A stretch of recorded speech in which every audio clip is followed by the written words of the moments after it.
Takimi me Albin Kurtit dhe Bedri Hamzas në Mitrovic, nga shumë njerëz u lexua si tentativë për afrimin e qëndrimeve mes tyre për një koalicion të mundshëm.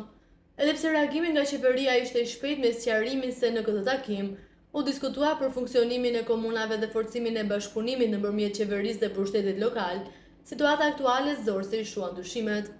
Nisur edhe nga mendësia kolektive ku nuk besojmë shumë dhe jemi të prirur për të besuar rastin konkret, mosbesimi është deri diku i përgjigjur.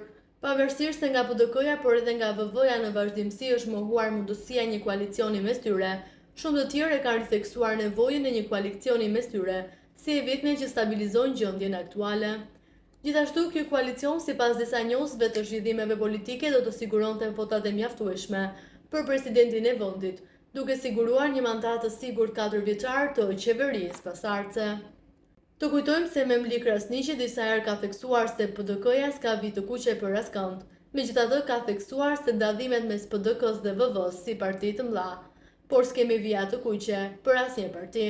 Historia politike në Kosovë ka dëshmuar në disa raste se koalicionet kanë të thyer skeptikët më të mëdhenj, duke përligjuar kështu mungesën e befasisë së ndonjë koalicioni VV-PDK.